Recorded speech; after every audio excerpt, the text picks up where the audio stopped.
Hello students, welcome back in my channel. Myself Brajesh Kumar Singh. मैं आपकी JEE main revision में help कर रहा हूँ। जितने भी स्टूडेंट्स जिन्होंने थोड़ा बहुत भी पढ़ा है बट उनके मार्क्स अच्छे नहीं आ रहे हैं किसी टेस्ट में और वो थोड़ा सा लो फील कर रहे हैं, उनको कोई लो फील करने की ज़रूरत नहीं है। आराम से आप रिवीजन करिए, बहुत लाइटली आप रिवीजन करिए। PYQs, जेई मेन के PYQs के थ्रू बहुत थोड़े बहुत एडवांस के क्वेश्चन, अदरवाइज अगर आप नहीं कर सकते कोई प्रॉब्लम नहीं, केवल जेई मेन के 10-15 अराउंड 15 पेपर्स भी अगर आप सॉल्व करते it will serve your purpose.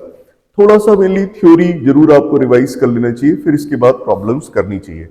चलिए मैं आपके रिवीजन में आपकी हेल्प करता हूं।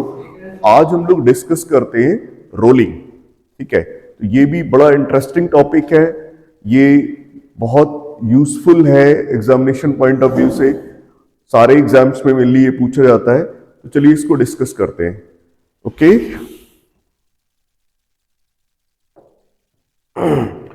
यस, तो पहले आप ये समझो कि ये रोलिंग एक्चुअली है क्या। एक्चुअली रोलिंग आपको ये मालूम होना चाहिए, जो व्हील का इन्वेंशन था वो ह्यूमन हिस्ट्री में, साइंस के इन्वेंशन में सबसे बड़ी इन्वेंशन मानी जाती है। Fire and wheel. चलो आग तो समझ में आता है कि आग भोजन को पकाने के काम आता था, भोजन तो शरीर के लिए बहुत जरूरी है। व्हील क्यों इतनी इंपॉर्टेंट इन्वेंशन है, तो इस पॉइंट को आपको समझना चाहिए। एक्चुअली क्या है, transportation was a big problem. ठीक है, मान लो ट्रांसपोर्टेशन बड़ी प्रॉब्लम थी, मान लिया, कोई बात नहीं। तो व्हील भी, तो व्हील के थ्रू भी ट्रांसपोर्ट होगा, तो उसमें कैसे फायदा क्या हो गया। यही इंपॉर्टेंट बात है कि एक्चुअली है क्या, जब आप किसी बॉडी को स्लाइड करते हो, धक्का देते हो, तो उस पर स्लाइडिंग फ्रिक्शन एक्ट करता है। लेकिन जो व्हील होता है, व्हील जब ग्राउंड पे रोल करता है तो उस केस में उस पर स्टैटिक फ्रिक्शन एक्ट करता है, और स्टैटिक फ्रिक्शन की वैल्यू मैक्सिमम वैल्यू से जीरो वैल्यू के बीच में कुछ भी ऐड कर सकता है। तो कई बार जीरो स्टैटिक फ्रिक्शन ऐड करता है, मींस बॉडी रोल कर रहा है, बॉडी मूव कर रहा है, बट उसके पॉइंट ऑफ कांटेक्ट पे जो फ्रिक्शन ऐड कर रहा है दैट इज नियरली जीरो। आप ये बताओ, अगर nearly zero state body move कर रहा है ग्राउंड पे, उस पे फ्रिक्शन की स्टेट जीरो अचीव कर ली जाए, तो जीरो फ्रिक्शन का मतलब कोई अपोजिशन नहीं। उस केस में what is the power required to move the body, nearly zero. तो आपको ये जान के आश्चर्य होगा कि जिस दिन वास्तव में हम आइडियल रोलिंग स्टेट अचीव कर लेंगे, खासकर ये चांसेस है रेलवे पे, रेलवे ट्रैक पे पॉसिबल है, तो उस केस में जो फ्रिक्शन ऑफर होगा, एटलीस्ट जब वो ट्रेन कांस्टेंट वेलोसिटी से जा रही होगी, friction offered is zero, then power required to move the train with the constant velocity that will be nearly zero. तो इस केस में ट्रांसपोर्टेशन कितना इजी हो जाएगा। तो इसलिए व्हील के केस में जो फ्रिक्शन एक्ट कर रहा है वो बहुत कम, इसलिए इसको इतनी इंपॉर्टेंट इन्वेंशन कहा जाता है। अच्छा, दूसरा आपको पॉइंट समझना चाहिए कि रोलिंग क्या है। देखो भाई, ऐसा है, अगर ये बॉडी है, ये बॉडी ग्राउंड पे मूव कर रहा है, तो ये इस पे स्लाइडिंग फ्रिक्शन एक्ट करेगा। बट अगर ये मूव ही नहीं करे तो मतलब क्या, फिर कौन सा, फिर क्या रोलिंग का क्या मतलब। अरे भाई, ये क्या हो जाएगा अगर हम इसको लुढ़काएं। अभी ये वाला सरफेस यहां पे ABCD, फिर ये ऐसे लुढ़क के यहां पे आ गया, ऐसे आ गया, ये BC पार्ट यहां पे आ गया और ये ऐसे हो गया। अब यहां पे BC है और ये पार्ट A यहां चला गया, ABCD ये पार्ट, मतलब ये ऐसे उठ के इधर आ गया और BC पार्ट ग्राउंड पे आ गया, BC पार्ट ग्राउंड पे आ गया। तो मींस ये लुढ़कना, ये जैसे मान लो ये डस्टर है, तो ये इस पे ऐसे करके जा रहा है, ऐसे ये करके जा रहा है। मतलब ये बताओ, ग्राउंड पे ये अगर ग्राउंड है तो ये इस पे इस तरह से जा रहा है, तो ये बताओ ये स्लिप कर रहा है? स्लिप ही नहीं कर रहा है। तो ये no slipping state is the important criteria for rolling. No slipping state, जो पॉइंट ऑफ कॉन्टैक्ट होता है वो सरफेस के रिस्पेक्ट में, जिस सरफेस पे रखा है उस सरफेस के रिस्पेक्ट में स्लिप नहीं करता है। स्लिपिंग क्या होती है? दो पॉइंट्स जो कांटेक्ट में है, अगर उनके बीच में रिलेटिव मोशन है, this is slipping. No slipping means दोनों की वेलोसिटी सेम हो, this is no slipping state. तो ये है, तो रोलिंग में आपको ये बात समझनी चाहिए कि मेनली क्या क्या कंडीशन है। रोलिंग में मेनली क्या क्या कंडीशन है? It is the combination of translatory motion and rotatory motion. एक ट्रांसलेटरी मोशन होना चाहिए और एक rotatory motion. Rolling is the combination of translatory motion and rotatory motion.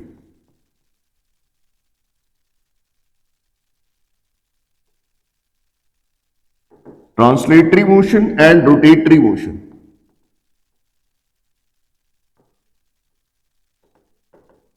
Question ये है, कोई कहेगा व्हाट इज ट्रांसलेटरी मोशन? अगर बॉडी के सारे पॉइंट्स की वेलोसिटी सेम हो, this is translatory. Each and every point on the body have same velocity, then it is translatory motion. और what is rotatory motion? Body एक point के about same angular velocity से, body के हर point same angular velocity से rotate कर रहे हैं, दैट इज रोटेटरी मोशन। यहां पे हर पॉइंट की लीनियर वेलोसिटी सेम है या हर पॉइंट की एंगुलर वेलोसिटी सेम है। But in this case what is interesting, interesting ये है, इस पॉइंट की स्पीड आर ओमेगा इधर, इस पॉइंट की स्पीड आर ओमेगा इधर, इस पॉइंट की स्पीड आर ओमेगा इधर, इस पॉइंट की स्पीड आर ओमेगा इधर, ये पॉइंट की स्पीड इधर r omega, small r into omega. In this case, no two point have same velocity. No two point. In case of pure rotational motion, no two point on the body have same velocity. But in case of translatory motion, each and every point on the body have same velocity. तो ये translatory और rotatory का combination होना चाहिए such that instantaneous point of contact must be stationary with respect to the surface on which it is kept। जिस surface पे रखा गया है उसके रिस्पेक्ट में ये इंस्टेंटेनियस पॉइंट ऑफ कांटेक्ट है। Why it is instantaneous point of contact? ये अभी व्हील का ये पॉइंट ग्राउंड के कांटेक्ट में, थोड़ी देर बाद ये पॉइंट ग्राउंड के कांटेक्ट में, थोड़ी देर बाद ये पॉइंट ग्राउंड के कांटेक्ट में होगा, फिर थोड़ी देर बाद ये पॉइंट ग्राउंड के कांटेक्ट। हर कोई एक राउंड में कभी न कभी पॉइंट ऑफ कांटेक्ट बनेंगे। एक पर्टिकुलर पॉइंट पे एक पॉइंट ऑफ कांटेक्ट है, वो नेक्स्ट मोमेंट पे पॉइंट ऑफ कांटेक्ट नहीं रहेगा। Instantaneous point of contact must be stationary with respect to the surface on which it is kept. तो भाई यहां पे अगर इसकी वेलोसिटी v हो गई और ये ओमेगा है, इस पॉइंट की वेलोसिटी v और ये r ओमेगा, तो नॉर्मली अगर ग्राउंड पे रोल कर रहा है तो ग्राउंड की वेलोसिटी जीरो होती है, तो इस पॉइंट की वेलोसिटी भी जीरो होनी चाहिए, v minus r omega must be zero. अगर मान लीजिए ये केस हो कि ये व्हील है, ये व्हील है, ये मान लो हम कहते हैं v1 से मूव कर रहा है, और ये एक प्लैंक है जो v2 से मूव कर रहा है। अच्छा, यहां पे v1 absolute velocity, not with respect to plank, absolute velocity. तो यहां पे आपको ध्यान देना चाहिए कि इस पॉइंट की वेलोसिटी वास्तव में एब्सोल्यूट वेलोसिटी v1 हो गई, और मान लो रोटेशन के कारण इसकी है ओमेगा, इसकी हो गई आर ओमेगा। अब बताओ v1 minus r omega must be v2। अब बताओ इस पॉइंट की वेलोसिटी कितनी हो गई? v1 minus r omega. और मैंने कहा है कि इंस्टेंटेनियस पॉइंट ऑफ कांटेक्ट की वेलोसिटी वही होनी चाहिए जिस सरफेस के वो कांटेक्ट में, और सरफेस की वेलोसिटी क्या है? v2। तो v1 minus r omega must be v2। It is the condition for rolling here. Rolling is the combination of translatory motion, इसमें ट्रांसलेटरी मोशन होना चाहिए, रोटेटरी मोशन। मान लो केवल रोटेटरी मोशन है तो रोलिंग नहीं है, केवल ट्रांसलेटरी मोशन है, रोलिंग नहीं है। ट्रांसलेटरी मोशन भी होना चाहिए, रोटेटरी मोशन भी होना चाहिए। और इंस्टेंटेनियस पॉइंट ऑफ कांटेक्ट की वेलोसिटी जिस सरफेस के कांटेक्ट में है दोनों की वेलोसिटी सेम होनी चाहिए। तो तभी instantaneous point of contact must be at rest with respect to the surface on which it is kept. Okay, तो ये पॉइंट है। तो ये आपको इसका और भी केस हो सकता है। मान लीजिए ये V1 से आगे जा रहा है और ये ओमेगा से इस तरह से रोटेट कर रहा है और इस पे रखा हुआ है और ये V2 से जा रहा है। तो ये बताओ इस पॉइंट की वेलोसिटी कितनी हो गई? V1 प्लस R होगा। क्यों? इस पॉइंट की वेलोसिटी ट्रांसलेटरी मोशन का इधर ही, रोटेशन की काल भी इधर, इट मस्ट बी V2, तभी दोनों पॉइंट की वेलोसिटी सेम होगी। तो ये it is the no slipping state, तो ये रोलिंग कहलाएगा। तो आई होप आप ये पॉइंट समझ होंगे। रोलिंग का मेन पॉइंट होता है जो point instantaneous point of contact है वो सरफेस के रिस्पेक्ट में स्लिप नहीं करना चाहिए, मतलब दोनों पॉइंट्स की वेलोसिटी सेम होनी चाहिए, no slipping state. This is the main thing. इसीलिए ये इन्वेंशन इतनी इंपॉर्टेंट थी। When it is no slipping, जब वो स्लिप ही नहीं कर रहा है तो फ्रिक्शन क्यों ऐड करेगा? फिर कौन सा फ्रिक्शन ऐड करेगा? Static. Static as per requirement add करता है। If there is no requirement, no friction will act. तो रोलिंग में ऐसा भी हो सकता है कि बॉडी तो मूव कर रही है लेकिन फ्रिक्शन ही एक्ट नहीं कर रहा है। इट इज वेरी इंपॉर्टेंट, इसलिए इन्वेंशन इंपॉर्टेंट थी। ये ट्रांसपोर्टेशन कॉस्ट इसने ट्रेमेंडसली डिक्रीज कर दिया।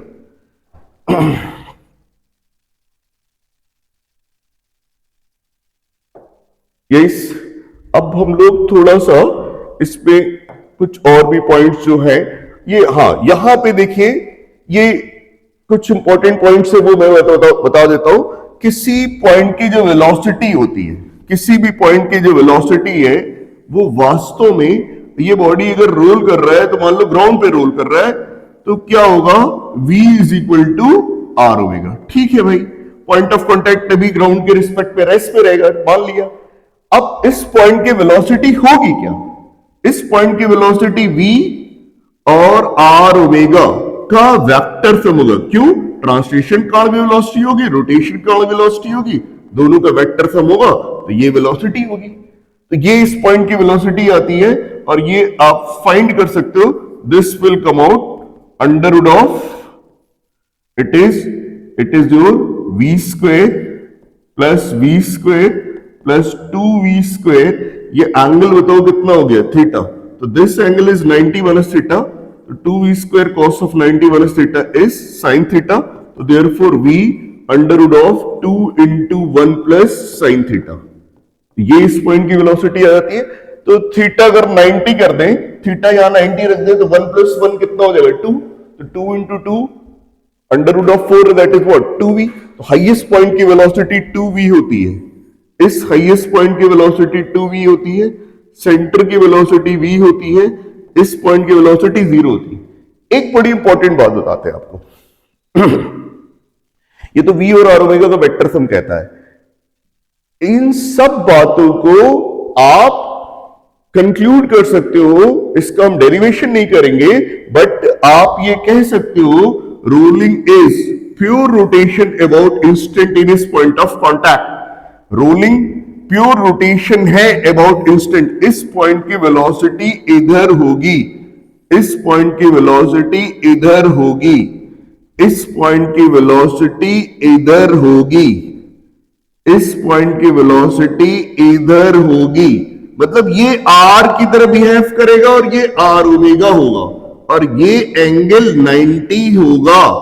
तो अगर कोई बॉडी ग्राउंड पे रोल कर रहा है तो सिंपल कॉन्सेप्ट है, it is pure rotation about instantaneous point of contact. Instantaneous point of contact के अबाउट प्योर रोटेशन। तो किसी भी पॉइंट की अगर आपको स्पीड चाहिए तो इस पॉइंट से उसकी डिस्टेंस बस देखिए, OP डिस्टेंस इज r। तो P पॉइंट की स्पीड हो गई r होगा। क्या हो गई? r होगा। ये सिंपल पॉइंट है कि किसी भी पॉइंट की velocity it is your r omega, बस इंस्टेंटेनियस पॉइंट ऑफ कांटेक्ट से उसकी डिस्टेंस देखिए और r इंटू ओमेगा। अच्छा, रही बात एक्सेलरेशन की, तो एक्सेलरेशन में देखिए, आप ध्यान से समझिए, अगर बॉडी ट्रांसलेट कर रहा है तो एक्सेलरेशन ए होता है। अगर बॉडी में केवल translation acceleration, you know already acceleration is a. Okay, अगर बॉडी रोटेट करता है, बॉडी रोटेट करता है तो एक्सेलरेशन क्या होते हैं? किसी भी पॉइंट का एक्सेलरेशन इधर होता है, that is r omega square and it is your r alpha.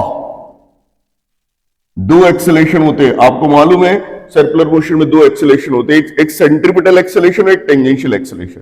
तो ये सेंट्रीपिटल और ये टेंजेंशियल। अगर बॉडी रोल कर रहा है तो उसमें ट्रांसलेशन मोशन भी है, रोटेशन मोशन भी है। तो ट्रांसलेशन का भी एक्सेलरेशन होगा, रोटेशन का भी एक्सेलरेशन होगा।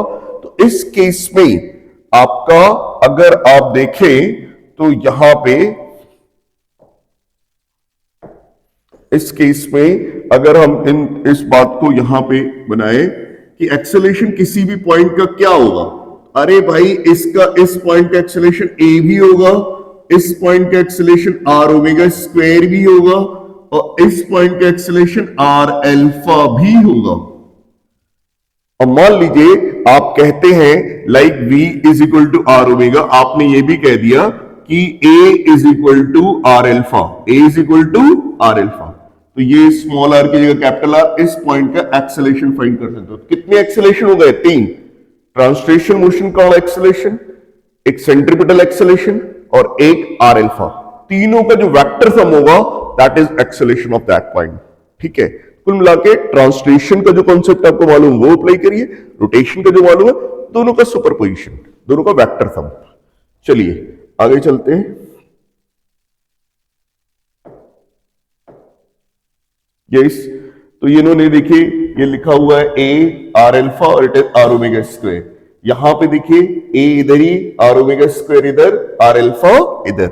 यहां पे r omega square toward centre, क्योंकि ये सेंट्रीपिटल एक्सेलरेशन हमेशा टुवर्ड सेंटर होगा, ए हमेशा आगे, r alpha according to rotation, यहां पे इधर आर एल्फा। तो ये ए और आर ओमेगा स्क्वायर दोनों, तो ये आपका ए और आर एल्फा का सम है। ए और भाई ये देखिए यहां पे क्या क्या, ए हमेशा आगे है, देखिए हर केस में ए आगे। आर एल्फा की वैल्यू हमेशा आर एल्फा टैंजेंट होगा, यहां पे देखिए आर एल्फा इधर है। आर ओमेगा स्क्वायर हमेशा टुवर्ड सेंटर होगा। इस तरह से तीनों एक्सेलरेशंस आपने फाइंड। अच्छा, इस पॉइंट की इंटरेस्टिंग बात देख लिए, इस पॉइंट के लिए बड़ी इंटरेस्टिंग, ये पॉइंट इंपॉर्टेंट है। इस पॉइंट का कोई कहता है क्या पॉइंट ऑफ कांटेक्ट का रोलिंग में एक्सेलरेशन 0 होना चाहिए? देखिए भाई, रोलिंग तो केवल इतना होता है कि पॉइंट ऑफ कांटेक्ट की सरफेस के रिस्पेक्ट में velocity, instantaneous point of contact की सरफेस के रिस्पेक्ट में वेलोसिटी 0 है। ठीक, अब एक्सेलरेशन की आप बात कर रहे हो, एक्सेलरेशन तो देखो ध्यान से समझो, ए क्या करेगा? बी को बढ़ाएगा, अल्फा क्या करेगा? ओमेगा को चेंज करेगा। अब मान लो v बढ़ रहा है, ओमेगा भी बढ़ना चाहिए, तभी तो v equal to are omega रहेगा। v equal to are omega कैसे मेंटेन रहेगा? v equal to are omega, अगर v बढ़ रहा है तो ओमेगा भी बढ़े, जिस रेट से v बढ़ रहा है उस रेट से ओमेगा बढ़े। इसी को a equal to are alpha कह देंगे। अच्छा, जब a equal to are alpha होगा तो इस पॉइंट का टेंजेंशियल एक्सेलरेशन तो 0 होगा, बट इसके पास सेंट्रीपिटल एक्सेलरेशन होगा। तो वास्तव में इसको यहां पे नॉर्मल एक्सेलरेशन बोलेंगे। इंस्टेंटेनियस पॉइंट ऑफ कांटेक्ट का रोलिंग में टेंजेंशियल एक्सेलरेशन 0 होता है, बट इसका एक्सेलरेशन 0 होता है, ये सही नहीं है। It has normal acceleration and that normal acceleration is what? R omega square. अगर यही स्टेटमेंट आ जाए कि in case of rolling instantaneous point of contact have 0 acceleration, is this statement is true or false? Then it is false. अगर कहे instantaneous point of contact have 0 tangential acceleration, then it is correct. But instantaneous point of contact have radial acceleration or normal acceleration. Yes, it is correct.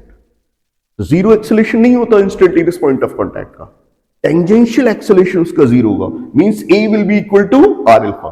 a सही है, a is equal to r alpha, ये बात सही है, but r omega square तो भी बचा। You have to be careful about this point. Yes, अच्छा ये पॉइंट हमने आपको बता दिया। ठीक है। काइनेटिक एनर्जी की बात जहां तक करते हैं तो काइनेटिक एनर्जी दो होती है, एक हाफ एम बी स्क्वायर होती है, अगर ट्रांसलेट कर रहा है तो हाफ एम बी स्क्वायर होगी, और रोटेट कर रहा है तो हाफ आई ओमेगा स्क्वायर होगी। तो दोनों टाइप की काइनेटिक एनर्जी, भाई ट्रांसलेशन भी मोशन है, रोटेशनल मोशन भी है, तो ट्रांसलेशन काइनेटिक एनर्जी होगी, rotation kinetic energy half M V square भी होगी, हाफ आई ओमेगा स्क्वायर भी होगी। ठीक है, चलिए आगे।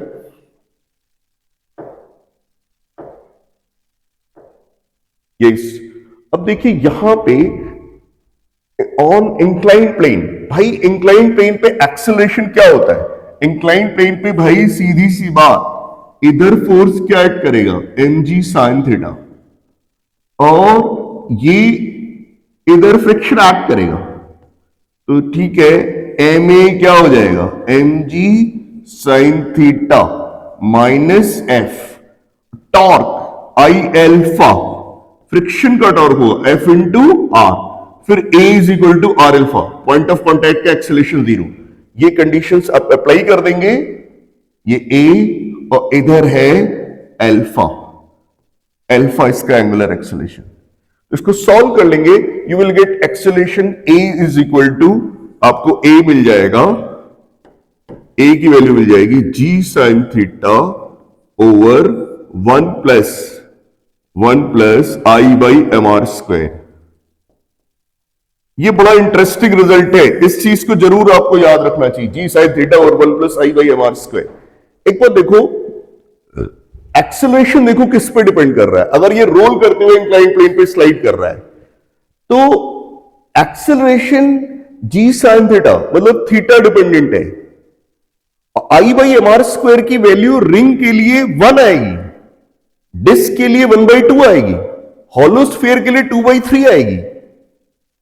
तो भाई आई बाई एम आर स्क्वायर तो रिंग के लिए फिक्स हो गया, रिंग के लिए फिक्स हो गया, दैट इज 1। तो ये बताओ, एक बड़ी रिंग हो, छोटी रिंग हो, आयरन की रिंग हो, कॉपर की रिंग हो, एल्यूमिनियम की रिंग हो, कुछ मतलब नहीं है। एक्सेलरेशन अगर वो इंक्लाइन प्लेन पे रोल कर रहा है तो उसका एक्सेलरेशन फिक्स हो गया, g/2 sin थीटा। इसी तरह मान लो सॉलिड स्फीयर है, आयरन का सॉलिड स्फीयर है, बड़ा स्फीयर है, छोटा स्फीयर है, कॉपर का स्फीयर है, कुछ भी है, तो ये देखो ये कितना हो जाएगा 2/5, 1 + 2/5 7/5, it is 5/7 g sin theta, 5/7 acceleration is 5/7 g sin theta, it is acceleration is 5/7 g sin theta. तो हर सॉलिड स्फीयर का एक्सेलरेशन ये होगा। अच्छा, आप बस एक इंपॉर्टेंट बात पे फोकस कर लेते हैं। देखो भाई, जिसका आई कम होगा उसकी वैल्यू कम होगी, नीचे कम वैल्यू से डिवाइड करोगे वैल्यू ज्यादा आएगी। इसका मतलब जिसका आई कम है उसका एक्सेलरेशन ज्यादा होगा। और आपको मालूम है सबसे कम आई सॉलिड स्फीयर का होता है, सॉलिड स्फीयर का 2/5 होता है, डिस्क का या सॉलिड सिलेंडर का 1/2 होता है, इससे ऊपर 2/5, देन 1/2, देन हॉलो स्फीयर का 2/3 एम आर स्क्वायर होता है, रिंग का एम आर स्क्वायर होता है, तो रिंग का सबसे ज्यादा। इसलिए यहां पे आप देख सकते हो कि एक्सेलरेशन ऑफ सॉलिड स्फीयर, सबसे ज्यादा एक्सेलरेशन होगा solid sphere, it is greater than acceleration of disc, it is greater than acceleration of hollow sphere, it is greater than acceleration of ring. तो रिंग का एक्सेलरेशन सबसे कम होगा। तो ये आपको थोड़ा सा रिजल्ट ये याद रखेंगे तो आपको जल्दी हो जाएगा क्वेश्चन। अच्छा, v की वैल्यू एक बार बताओ, एक्सेलरेशन जब मालूम हो गया तो v स्क्वायर क्या होगा? 2s, v square is 2s, उससे v square is 2as, v square is 2as। s की वैल्यू देखिए, ये s है, s कितना है? h upon sine theta, s upon sine theta. a की वैल्यू ये मालूम है, सब रख दो तो ये यही आ जाएगा 2gh over 1 plus I by M R square. इसी I by M R square को, आई को एम के स्क्वायर लिख रहे हैं, मास इंटू के स्क्वायर, के है रेडियस ऑफ जनरेशन, तो के ठीक है, के मीन्स जैसे मान लो आई है 2/5 ऑफ एम आर स्क्वायर, तो 2/5 आर स्क्वायर को के स्क्वायर लिख दो, के हो गया √2/5 आर, सॉलिड स्फीयर के लिए रेडियस ऑफ जाइरेशन √2/5r हो गया। ठीक है, तो ये आपका 2GS, तो ये 2GH/sin θ, ये सब वैल्यू रख दो, यू गॉट दिस। तो ये आ गया रोलिंग में, ये रोल करते हुए कितनी स्पीड से आएगा। ठीक है, कितना टाइम, सीधी सी बात, अगर एक्सेलरेशन ज्यादा होगा तो टाइम इसको क्या लगेगा, कम। तो सबसे पहले अगर इंक्लाइन प्लेन पे सॉलिड स्फीयर को छोड़ दे, डिस्क को छोड़ दे, रिंग को छोड़ दे, हॉलो स्फीयर को छोड़ दे, और incline plane is sufficiently rough such that it ensures pure rolling, उस केस में किसको सबसे कम टाइम लगेगा? अरे जिसका एक्सेलरेशन सबसे ज्यादा होगा उसको सबसे कम टाइम लगेगा, तो सॉलिड स्फीयर सबसे पहले पहुंचेगा। तो देखिए सबसे पहले कौन पहुंचेगा, सॉलिड स्फीयर, इसके बाद डिस्क, उसके बाद हॉलो स्फीयर, उसके बाद रिंग। अच्छा, स्पीड किसकी सबसे ज्यादा होगी, सॉलिड स्फीयर की सबसे ज्यादा होगी। जब रोल करते हुए नीचे पहुंचेगा, इंक्लाइन प्लेन पे रोल करते हुए नीचे पहुंचेगा, सबसे ज्यादा स्पीड किसकी होगी, सॉलिड स्फीयर, इसके बाद डिस्क की, फिर इसके बाद हॉलो स्फीयर, उसके बाद रिंग की। आई बढ़ते हुए ऑर्डर में, आई जिसका ज्यादा उसकी स्पीड कम। ये सारे पॉइंट्स आप देख सकते हैं। चलिए आगे चलते हैं। यस, हाँ, ये बड़ा इंटरेस्टिंग पॉइंट है भाई। देखो भाई, फॉरवर्ड स्लिपिंग और बैकवर्ड स्लिपिंग, ये देख लीजिए आप भाई, सीधी बात है, अगर ये v ज्यादा है, r ओमेगा कम है, तो पॉइंट ऑफ कांटेक्ट की वेलोसिटी नेट आगे है। पॉइंट ऑफ कांटेक्ट की वेलोसिटी अगर फॉरवर्ड है तो फ्रिक्शन किधर एक्ट करेगा, बैकवर्ड। इसी तरह अगर v मान लीजिए कम है, इस केस में तो चलो पॉइंट ऑफ कांटेक्ट के आगे जा रहा है तो फ्रिक्शन पीछे एक्ट कर रहा है। इसी तरह अगर v कम हो, v आपका कम है और r ओमेगा ज्यादा है, उसमें पॉइंट ऑफ कांटेक्ट किधर जा रहा है, पीछे जा रहा है, तो फ्रिक्शन डेफिनेटली किधर एक्ट करेगा, आगे एक्ट करेगा। ये सिंपल सा पॉइंट है। तो इसको बोलेंगे, ये v ज्यादा है, r ओमेगा कम है, तो इसको बोलेंगे forward slipping, friction backward act करेगा। तो इस केस में पॉइंट ऑफ कांटेक्ट पीछे जा रहा है तो फ्रिक्शन किधर एक्ट करेगा, आगे। फ्रिक्शन का सिंपली कॉन्सेप्ट होता है, दो सरफेसेस जो कांटेक्ट में, उनके बीच में रिलेटिव मोशन है तो उसका अपोज करेगा, रिलेटिव मोशन की टेंडेंसी है तो भी उसका अपोज करेगा। रिलेटिव मोशन नहीं है, ओनली टेंडेंसी है, तो उस केस में स्टैटिक फ्रिक्शन एक्ट करेगा। और रिलेटिव मोशन हो तो कौन सा, डायनेमिक फ्रिक्शन एक्ट करेगा। ठीक है, तो ये अच्छा यहां पे ठीक है। अब एक पॉइंट थोड़ा सा हम बता देते हैं। मान लो एक छोटा सा पॉइंट पहले क्लियर कर देते हैं कि मान लो ये आपका, ये मान लीजिए एक डिस्क है, इस डिस्क में आपने फोर्स अप्लाई किया, आपने फोर्स यहां पे अप्लाई कर दिया, तो पॉइंट ऑफ कांटेक्ट पे फ्रिक्शन किधर एक्ट करेगा? अरे भाई, फोर्स यहां पे अप्लाई कर रहे हो तो बॉडी का सेंटर ऑफ मास एक्सेलरेट करेगा। भाई सीधी सी बात है, जो आप पढ़ते थे F = ma, अब हो गया F = mass into acceleration of centre of मास। भाई आपने फोर्स अप्लाई किया तो न्यूटन लॉ क्या कहता है, F = ma कहता है।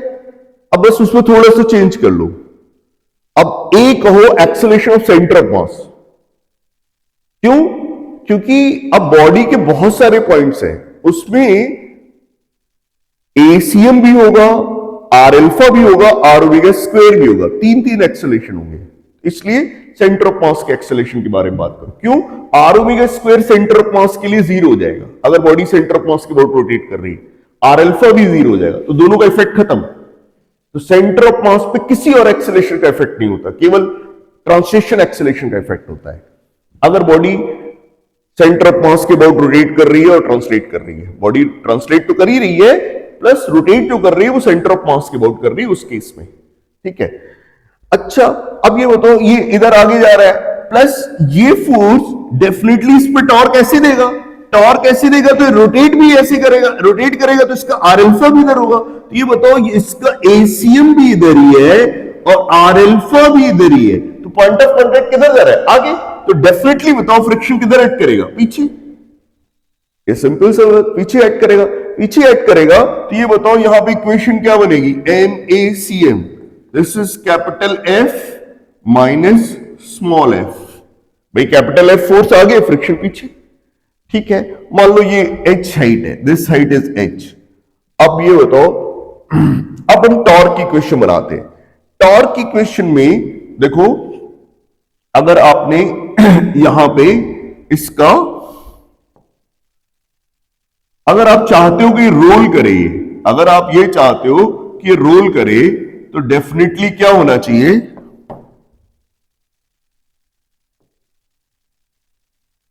ये इस डायरेक्शन में। तो ये फ्रिक्शन का टॉर्क कितना होगा, ये रेडियस अगर कैपिटल आर है तो फ्रिक्शन का टॉर्क होगा F into R in clockwise sense.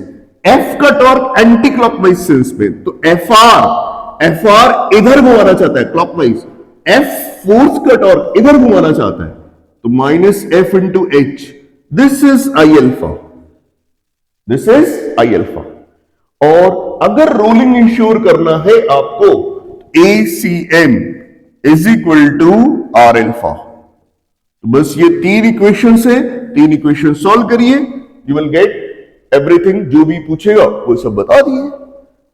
तो ये आपका, इसमें कितनी फ्रिक्शन की रिक्वायरमेंट है ये सारा आ जाएगा। ठीक है, इसी तरह अब ये देखिए, अगर मान लो फोर्स ऊपर लगे, फोर्स ऊपर लगता है, मान लीजिए हमने कहा ये एक डिस्क है, अब यहां पे तुम फोर्स लगा रहे हो, यहां पे एच हाइट पे, तो देखो भाई ये फोर्स जो है ये बॉडी को ट्रांसलेट कराएगा, तो सेंटर ऑफ मास इसका एक्सेलरेट करेगा। ठीक है भाई, ये करेगा, लेकिन साथ में टॉर्क भी देगा। टॉर्क देने के कारण इसका एक एक्सेलरेशन तो आगे होगा, लेकिन रोटेशन ऐसे होगा, और रोटेशन जब ऐसे होगा तो आर अल्फा इधर होगा। अगर A C M is greater than R alpha है, तो पॉइंट ऑफ कॉन्टैक्ट का एक्सेलरेशन फॉरवर्ड है, तो फ्रिक्शन बैकवर्ड एक्ट करेगा। अगर A C M is less than R alpha है, तो पॉइंट ऑफ कॉन्टैक्ट का एक्सेलरेशन पीछे है, तो फ्रिक्शन फॉरवर्ड एक्ट करेगा। ये ऐसा देख लो कब फ्रिक्शन एक्ट नहीं करेगा, जब ए सी एम आर अल्फा हो जाए। ये बताओ यहां से एक्सेलरेशन ऑफ सेंटर ऑफ मास कितना होगा, अभी फ्रिक्शन मत अप्लाई करो, कितना हो गया, एफ बाई एम। टॉर्क क्या हो गया, torque is F H is I C M into alpha. तो what is alpha, F H upon I C M, ये हो गया। अब बताओ ये R alpha, what is R alpha, it is F H into R over I C M. A is equal to are alpha कर दो, तो if I put a C M is equal to are alpha, उस case में ये हो गया आपका F by M is equal to F H into R over I C M. उस केस में H आ गया, it implies that H is equal to ICM upon MR। एक बहुत सिंपल सा पॉइंट मैं यहां पे आपको बता रहा हूं, अगर सेंटर ऑफ मास के ऊपर फोर्स एक्ट कर रहा है, H is equal to ICM upon MR। ICM ring के लिए MR स्क्वायर होता है, MR square upon MR, R आ गया, H is equal to R। H for ring, H for ring, ये R आ गया। H for disc, it is R by 2। H for hollow sphere, ये आ जाएगा 2 by 3R। H for solid sphere, this is 2 by 5R। अब देखो अगर इससे ऊपर फोर्स लगाया तो टॉर्क ज्यादा होगा, टॉर्क ज्यादा होगा तो अल्फा ज्यादा होगा, अल्फा ज्यादा होगा तो आर अल्फा ज्यादा होगा, तो point of contact, yes what is the problem, yes अगर आर अल्फा ज्यादा हो गया तो पॉइंट ऑफ कॉन्टैक्ट बैकवर्ड जाएगा, तो फ्रिक्शन फॉरवर्ड एक्ट करेगा। इससे ऊपर अगर फोर्स तुमने अप्लाई किया तो इसमें फ्रिक्शन फॉरवर्ड एक्ट करेगा। इससे नीचे फोर्स अप्लाई किया तो पॉइंट ऑफ आर अल्फा कम हो जाएगा, तो point of contact acceleration forward हो जाएगा, इसलिए फ्रिक्शन बैकवर्ड एक्ट करेगा। तो बस आपको इतना ही याद रखना है कि अगर सेंटर से ऊपर फोर्स है, देखो सेंटर से नीचे एक्ट करता है तब तो ये बहुत क्लियर है कि पॉइंट ऑफ कांटेक्ट आगे जाएगा तो फ्रिक्शन पक्का पीछे एक्ट करेगा, उसमें तो कोई प्रॉब्लम नहीं है। लेकिन अगर सेंटर ऑफ मास से ऊपर फोर्स एक्ट कर रहा है, एच की वैल्यू आप ये याद रखिए, इससे ऊपर फोर्स एक्ट किया तो टॉर्क ज्यादा, आर अल्फा ज्यादा, पॉइंट ऑफ कांटेक्ट पीछे जाने की टेंडेंसी रखेगा तो फ्रिक्शन फॉरवर्ड एक्ट करेगा। फ्रिक्शन फॉरवर्ड एक्ट करना ये रेयर है, उस केस में एक्ट करेगा।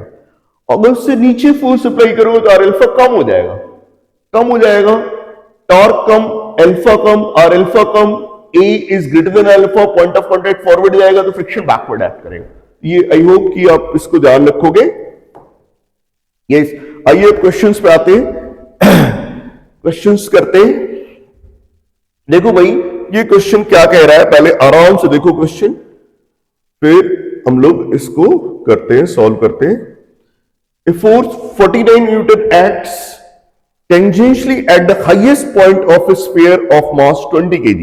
Okay, एक स्फीयर है 20 kg का, सॉलिड स्फीयर है, उसके हाईएस्ट पॉइंट पे फोर्स एक्ट कर रहा है। इसके kept on a rough horizontal plane, rough plane है, रफ हॉरिजॉन्टल प्लेन है, स्फीयर रखा हुआ है, उसके टॉप पे फोर्स लगा रहे हैं टेंजेंशियली।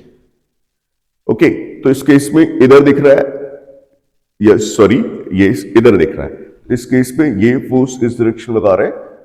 और if the sphere rolls without slipping then the acceleration of centre of the sphere, सीधी सी बात, यहां पे फोर्स ऊपर लग रहा है तो ये टॉर्क पक्का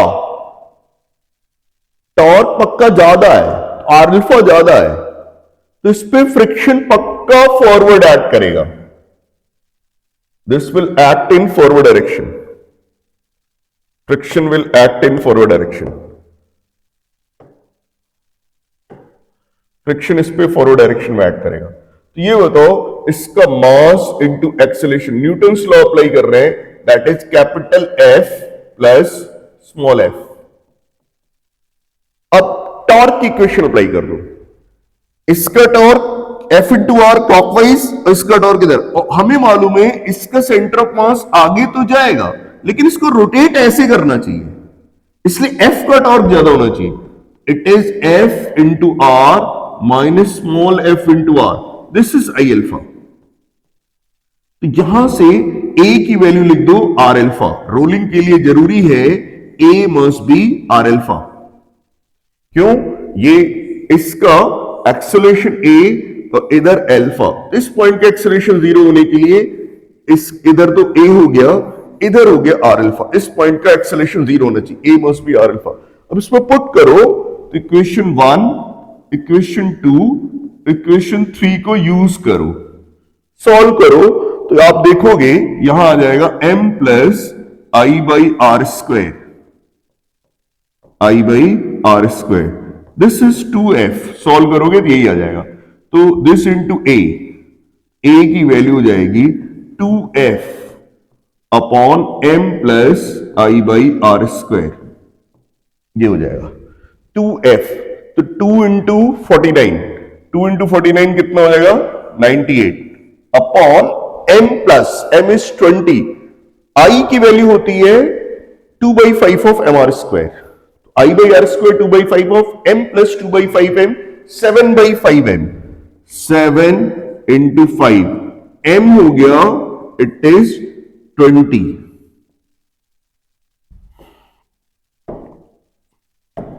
दिस इज 20। तो ये हो गया एक्सेलरेशन। तो ये एक्सेलरेशन देख लीजिए कितना आएगा, 749, तो ये 10 into 7, 70 upon 20, it is 3.5 metre per second square. Option is A. चलिए आगे चलते हैं। Yes, solid sphere of mass m and radius r is allowed to roll without slipping from the highest point of an inclined plane of length L and makes an angle of 30 degree with the horizontal. The speed of the particle the speed of the particle at bottom of the plane is v1. ठीक है, if the angle of inclination is increased to 45 degree, while keeping L constant, then the new speed of the sphere at the bottom of the plane is v2. देखिए question क्या कह रहा है, एक solid sphere है, m मास का और r radius का, ये एक इंक्लाइन प्लेन है, उस पर रोल कर रहा है। ये इंश्योर कर रहा है कि देखिए रोलिंग के लिए फ्रिक्शन रिक्वायर्ड होता है, फ्रिक्शन कम होगा तो रोलिंग होगी नहीं, स्लिपिंग हो जाएगी। इसका मतलब ये इंश्योर कर रहा है कि सफिशिएंट फ्रिक्शन है, रोलिंग होगी। और रोलिंग के केस में आपको मालूम होना चाहिए फ्रिक्शन एनर्जी नहीं खाता है, इसकी मैकेनिकल एनर्जी कंजर्व रहती है, मतलब काइनेटिक एनर्जी प्लस पोटेंशियल का सम कांस्टेंट होता है। तो यही पॉइंट इसमें यूज होगा। अब भाई यहां पे क्या यूज होने वाला है ये आप देखिए, सीधी सी बात, जब कोई इंक्लाइन प्लेन पे रोल करता है, ये इंक्लाइन प्लेन है, इस पे रोल करते हुए जा रहा है, तो हमें किसी बात से मतलब नहीं होता है, हमें केवल इस h से मतलब होता है। जब बॉडी यहां पे है, इसके पास पोटेंशियल एनर्जी है, mgh है। जब वो नीचे पहुंचेगा, उसके पास पोटेंशियल एनर्जी नहीं रहेगी, फिर क्या होगी? इसके पास दो एनर्जी होगी, एक ट्रांसलेशनल काइनेटिक एनर्जी और एक रोटेशनल काइनेटिक एनर्जी। तो वो जो mgh है, जो पहले mgh थी, अब वो गायब, तो कहां एनर्जी गई? This get converted into half mv square plus half i omega square. तो ये अगर हम सॉलिड स्फीयर कह रहे हैं तो 1/2 ऑफ mv स्क्वायर, i को लिखो 2/5 of mr square, this will become 1/5 of mv square, then it is 7/10 of mv square. अच्छा ये बताओ, ये कह रहा है ये लेंथ l है और ये थीटा है, तो what is h? h is l sin theta, mg into l sin theta. अब बताओ v स्क्वायर कितना हो गया? 10/7 gl sin थीटा। अब ये बताओ, क्वेश्चन में दोनों क्वेश्चन दिए हैं, दोनों में एल सेम है, थीटा चेंज हो रहा है बस, एक में थीटा 30 डिग्री, इसमें 45 डिग्री। तो पूछ रहा है v1 square upon v2 square, तो भाई 10gl ये सब तो कांस्टेंट है, तो sin 30 it is 1/2 upon sin 45, this is 1/√2, तो this is √2 upon 2, that is 1/√2। तो v1 square upon v2 square is 1/√2। ये सिंपल सा आ गया। आई होप को आपको ये पॉइंट समझ में आया होगा कि इसके पास जो टोटल पोटेंशियल एनर्जी थी वही अब काइनेटिक एनर्जी में कन्वर्ट हो गई। बट काइनेटिक एनर्जी दो टाइप की है, एक ट्रांसलेशन काइनेटिक एनर्जी और एक रोटेशनल काइनेटिक एनर्जी। बस आपने ये देख लिया, ठीक है।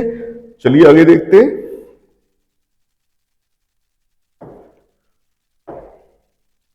हाँ, ये क्या है? A uniform solid cylinder of mass m and radius r rolls along an inclined rough plane of inclination 45 degree. If it is starts roll from the rest from the top of the plane, then the linear acceleration of cylinder's axis will be. अरे ये तो वही पूछ रहा है, acceleration. Acceleration आपने find किया था इंक्लाइन प्लेन पे। एक्सेलरेशन क्या था? एक्सेलरेशन था g sin theta. Acceleration was g sin theta over 1 plus I by mr square। भाई देखो, अगर जेई मेन जैसा एग्जाम क्लियर करना है, कुछ रिजल्ट्स आपको मालूम होने चाहिए। अगर रिजल्ट्स मालूम रहेंगे तो आपको टाइम कम लगेगा, आप घबराओगे नहीं, आपका टाइम मैनेजमेंट होगा। इसलिए कुछ चीज मेमोरीज का बहुत इंपॉर्टेंट रोल है। तो ये g sin theta over 1 plus. अब बताओ सॉलिड सिलेंडर कह रहा है, सॉलिड सिलेंडर के लिए I क्या होता है? mr स्क्वायर बाई 2, तो ये 1 प्लस 1/2 3/2 हो गया, 2/3 g sin थीटा। a की वैल्यू आ गई 2/3 g sin थीटा। क्वेश्चन में थीटा क्या दिया है? क्वेश्चन में थीटा गिवन है, theta is given as 45 degree. It is 2/3 g into 1/√2, तो ये हो गया √2 upon 3g। Answer is C. Very simple question, कुछ भी प्रॉब्लम नहीं है। नेक्स्ट देखिए क्वेश्चन क्या कह रहा है। ये क्वेश्चन कहता है a solid sphere is rolling without slipping on a horizontal plane, the ratio of linear kinetic energy of the centre of mass of the sphere and rotational kinetic. अरे भाई फिर वही रोल कर रहा है, तो M G H is half M V square plus half I omega square. अभी हमने कहा था जब ऊपर से रोल करते हुए गिरता है तो M G H becomes half mv square plus half I omega square। अब बताओ I की वैल्यू कितनी होती है सॉलिड स्फीयर के लिए, कितनी होती है 2/5 ऑफ एम आर स्क्वायर। और आपको मालूम है आर ओमेगा इज v, तो ये हो जाएगा it is 1/2 of M V square plus 1/5 of M V square. तो ये सिंपली बताओ कितना हो गया। अब देखें यहां पे 5 हो जाएगा, तो अगर देखें तो ये इनका रेशियो ही पूछ रहा है, इनका ratio ratio of linear kinetic energy. तो ये इस टर्म और इस टर्म का रेशियो पूछ रहा है, तो डेफिनेटली रेशियो क्या आएगा 5:2। तो रेशियो इज 5:2। तो जस्ट ये हो गया। तो इसका देखिए शॉर्टकट बता देता हूं। सॉलिड स्फीयर के लिए आई क्या आता है 2/5। इस केस में देखिए आंसर क्या है 5:2। इसी तरह डिस्क के लिए अगर ratio of translation kinetic energy और रोटेशनल काइनेटिक एनर्जी पूछता तो वहां 1/2 होता है, तो रेशियो क्या आ जाता है 2/1। मतलब ratio of translation kinetic energy and rotational kinetic energy. इसी तरह मान लीजिए हॉलो स्फीयर के लिए पूछता तो वहां आई क्या होता है 2/3, आंसर क्या आ जाता 3/2। तो ये आपका इस तरह से, तो कुल मिला के ये half M V square plus half I omega square यही एम जी एच है।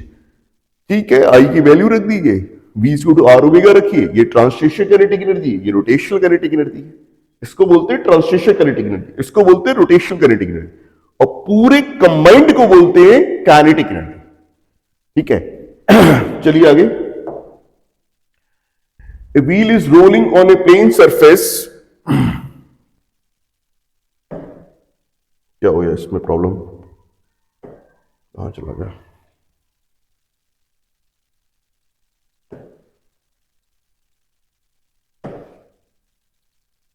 White board